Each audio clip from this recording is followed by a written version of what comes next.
Hoy comenzamos nuestra unidad 3, la filosofía de la Edad Media, con los siguientes temas. La Iglesia como única fuente de conocimiento y verdad. Características. El Renacimiento como antecedente al pensamiento humano. El humanismo. La visión renacentista del hombre. Sus análisis y definiciones. Para comenzar, tenemos que conocer la filosofía medieval.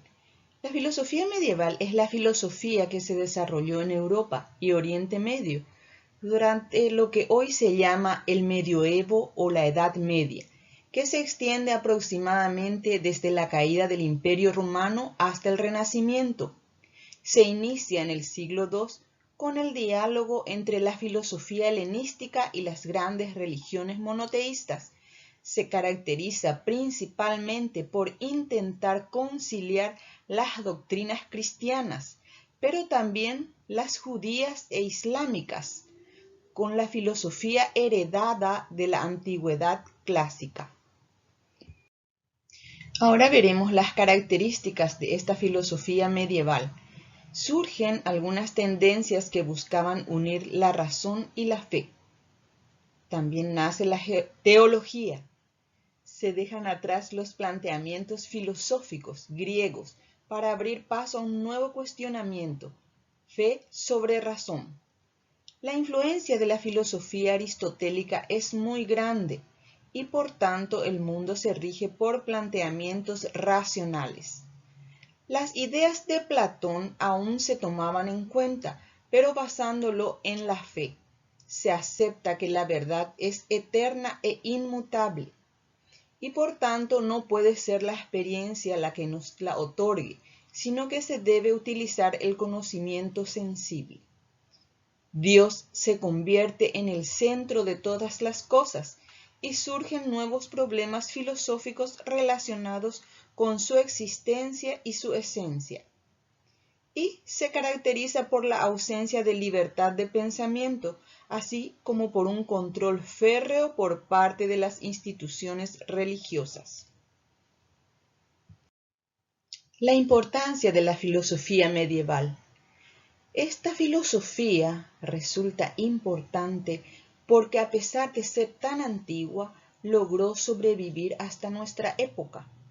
Podemos encontrar la escolástica, por medio de la cual se puede conciliar la razón o la filosofía y la fe o teología. Por medio de esta filosofía se ha logrado fortalecer y enriquecer la doctrina por medio de importantes pensadores como Santo Tomás y San Agustín. Logró darle claridad a muchos de los temas que estaban en duda dentro de la Iglesia, como lo fue la existencia de Dios. Fue un periodo fundamental en la vida del cristianismo, pues se desarrollaron los filósofos y teólogos cristianos y se le dio un orden a ambas ciencias. La Iglesia como fuente de conocimiento y verdad. La Iglesia en la Edad Media eran los que guardaban el saber, ya que eran los únicos que sabían leer y escribir, y por tanto todos los documentos del pasado se conservaban en sus bibliotecas. Del mismo modo, en un principio, hasta la aparición de la burocracia palaciega, fueron los que redactaban los contratos de arrendamiento e incluso los testamentos, como cualquier otro documento necesario. Es decir, todo el mundo debía de acudir a ellos para obtener dichos productos. Ahora tenemos que tener primeramente en cuenta el Renacimiento, que es parte de esta filosofía de la Edad Media. Y damos nombre al Renacimiento dado en el siglo XIX a un amplio movimiento cultural que se produjo en Europa Occidental durante los siglos XIV y XVI. Fue un periodo de transición entre la Edad Media y los inicios de la Edad Moderna. Sus principales exponentes se hallan en el campo de las artes, aunque también se produjo una renovación en las ciencias tanto naturales como humanas. La ciudad de Florencia, en Italia, fue el lugar de nacimiento y desarrollo de este movimiento, que se extendió después por toda Europa. El Renacimiento fue fruto de la difusión de las ideas del humanismo, que determinaron una nueva concepción del hombre y del mundo. La filosofía renacentista o filosofía del Renacimiento es la filosofía que se desarrolló principalmente entre los siglos XV y XVI, comenzando en Italia y avanzando hacia el resto de Europa. En el Renacimiento, Dios y el cristianismo dejaron de ser el punto central del pensamiento para dar paso al hombre como punto central. Un ejemplo puede ser el dibujo de Leonardo da Vinci, en el cual muestra la precisión del hombre como medida de todas las cosas.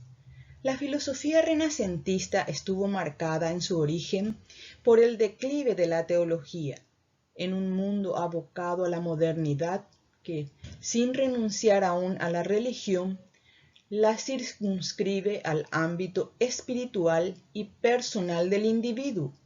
La nueva forma de afrontar los problemas del ser humano será el racionalismo, el uso de la razón aplicada a la sociedad y a la naturaleza. Aún así, la religión siguió presente en buena medida durante esta época. El humanismo es un movimiento intelectual desarrollado en Europa durante los siglos XIV y XV. Tiene su nacimiento en Italia, justo antes del Renacimiento, que rompiendo con la férrea influencia y las tradiciones escolásticas medievales en todos los órdenes de la vida y exaltando en su totalidad las cualidades propias de la naturaleza humana, pretendía descubrir al hombre y dar sentido racional a la vida, tomando como maestros a los clásicos griegos y latinos, cuyas obras redescubrió y estudió, también para valorar como centro del universo al ser humano y su condición, y no tanto como una deidad. El origen del humanismo. Suele manifestarse que el origen del humanismo, como movimiento filosófico e intelectual, se dio en Italia alrededor del siglo XIV y se expandió por gran parte de Europa en el transcurso del siglo XVI, ocasionando el nacimiento de los ismos. ¿Qué son estos ismos? Se trataba de vanguardias que buscaban romper con el pasado y exponer una nueva forma de percibir lo que se consideraba real. Los acontecimientos que contribuyeron para el desarrollo del humanismo son la caída de Constantinopla, el éxodo y crecimiento cultural y el Renacimiento.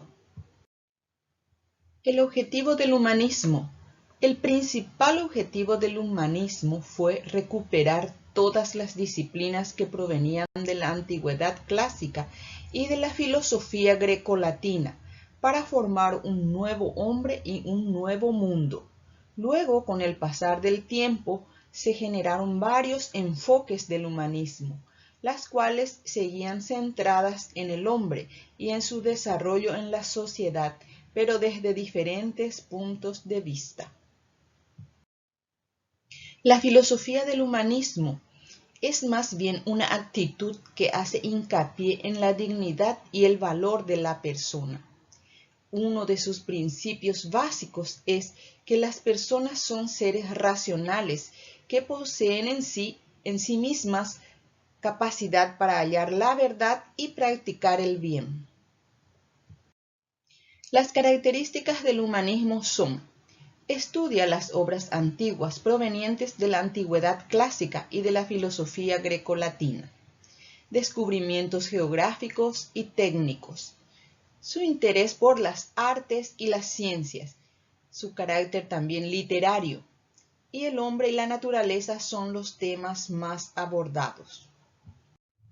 Los representantes del humanismo son el español Erasmo de Rotterdam, el francés Michel de Montaigne, el español Juan Luis Vives, el italiano Leonardo Bruni, el inglés Tomás Moro, el español Antonio Martínez de Cala. Los principales tipos de humanismo son el humanismo teocéntrico, el humanismo histórico, el humanismo antropocéntrico, el humanismo empírico, el humanismo existencialista, el humanismo marxista y el humanismo universalista. Detenidamente iremos estudiando cada uno de estos tipos de humanismo en los materiales adjuntos. Los aportes del humanismo vemos en las diferentes áreas de la vida. En la medicina, el libro de la anatomía del hombre de Bernardino Montaña de Montserrat. En la literatura, la Divina Comedia de Dante Alighieri. En las artes, las obras de Miguel Ángel, Donatello y el Greco. En la astronomía, Nicolás Copérnico retoma las ideas heliocentristas, donde el Sol es el centro del universo y los planetas giran a su alrededor en órbitas. Galileo Galilei construye el telescopio. En cuanto a la filosofía, iremos detenidamente estudiando en los materiales adjuntos.